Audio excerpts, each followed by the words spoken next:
And then we think, wait, I think we recognized some of the people on there. And it was two of the seniors driving with one of the leaders, and they offered us a ride on the boat. So we swam out from the beach, got on the boat, and just took a ride around the bay. And just in that moment, that was just so awesome. It was sunny, it was breezy, and it was just so fun. And the fact that this is usually a thing only the seniors get to do, it's a very exclusive thing, but the fact that they offered it to us just to experience was just awesome. So that was definitely one of the best experiences I had. Thank you, Grace. Yeah, again, it was really hard to choose one, but definitely a highlight was when we spent half the day at the beach, just playing games and swimming in the water, and then the second half we all got in cars and drove to Edgartown, where we spent the rest of the day going through shops, and we could buy things, and we went into like different ice cream shops, and so that was really highlight. One for me, so the community there from the East Coast, like all the way down from Boston to Raleigh, they welcomed us a lot. Like there was some like confusion about like what is homeschooling, like we don't have this. So I had to explain it quite a bit. And there were, I think there were 50 kids all around in the middle school adventure thing, and there were only 7 boys, and the rest were girls. And I thought that was gonna kind of suck, but it didn't. And it really balanced out. I made a lot of friends there, and I'm still in contact with quite a few of them. And just how they welcomed me was actually a really good memory. And what were some of the surprising things? What was the most surprising thing from the vineyard? Surprised you the most? We'll go backwards, Jonathan, and we'll go back. So we got there, and so one of the big things I've heard from these coasts is there's a lot of lacrosse, and that's one of my favorite sports, and so I was like, oh, do you guys play lacrosse? And they're like, no, and a lot of them played like hockey, like ice hockey, and I was like, oh, I didn't, like apparently that's like bigger with the girls than lacrosse, and so I mentioned like, yeah, I play lacrosse, and they're like, wait, they have lacrosse on the West Coast? Like, what? Do you guys play on the beach?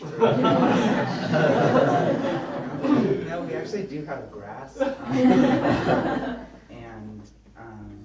So that was kind of surprising, like, I don't know, the stereotypical everybody plays lacrosse thing. So I don't know why that surprised me. I think what surprised me, well, Chris and I went to June Week 1, which was like the first week of the camp, and so it was only 20 kids, and so it was pretty 20, 25 or something, yeah. So what surprised me, it was pretty small, but immediately, I was just so surprised at how immediately I made such good friends. Like by Tuesday, I made such good friends, and I knew like the names of already everyone in the camp, and I knew I had private conversations with each of them.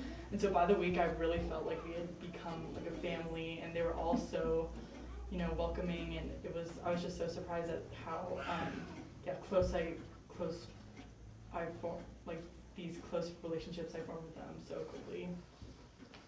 One of the biggest surprising things for me was, in terms of the religious discussions we had, I went into it thinking, oftentimes when you have religious conversations as a teen with other teens, at least in San Francisco Bay Area, where there's so many people that don't believe in anything and will do lots of things to try to make you not believe in anything either, it's been really hard for me to have conversations that involve the Bible, faith, that kind of thing.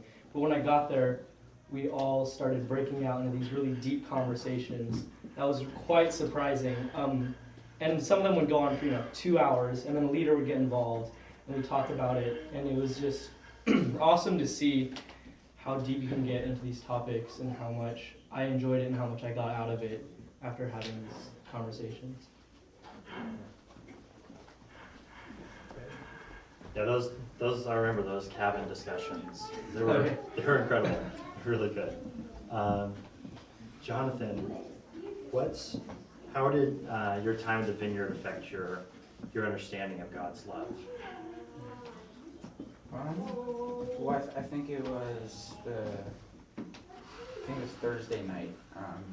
We all gathered in like the barn place. I'm not sure what it was called, but we did like the prayer that like I think a lot of middle school camps did, and you could like choose to participate in it or not. And then they asked us to just like go out on the property somewhere where you felt comfortable, or whatever, and just like try praying or whatever. And I did that, and that really, it kind of opened up the other side of my like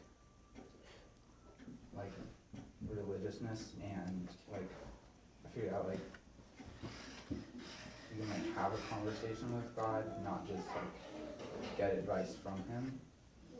So That's great. Christopher, what would you like to see, like your experience at the Vineyard, what would you want to bring back from the Vineyard and to here to San Francisco? Or maybe what have you brought back so far? I think if I could bring one thing to this area that I still struggle with doing is just showing overwhelming kindness to people and acceptance like right off the bat. Because I don't know, there was something about the people at Focus where they just instantly embraced you, made you really comfortable, and I feel like sometimes I just don't get that feeling, whether it be at school or even at church. So I think if I could have brought that back with me, and I can try, to show that to other people, but it's difficult. And the fact that so many people had that just inherent kindness really struck me. So I really wish to bring that here. And Grace, you get the last question. We have a lot of younger kids here. Could you share maybe why that they should consider going to the Vineyard this summer or maybe years from now when they're in middle school? Well, I know for me, what I think for all of you guys would be really great to consider is that I still had a bunch of questions that I feel like that hadn't really been answered for me before. Like, how do we know that God exists, and how do we know the Bible is true, and just questions like that I feel like maybe people have tried to answer, but I don't really understand. And I feel like at Focus, they like cut out specific like hours of time in the day to take you and answer those questions. And I felt like that was a extremely like a changing experience for me, because I got to it like in terms of my relationship with God, because I got to talk out my confusion and they answered it, and I just felt like that is the reason why I feel like kids will love Focus, is because they will get those questions answered, and in an environment that is really comfortable and opening and no judgment towards any questions you have. All right, thank you so much, guys. Want to give them a thank you so much.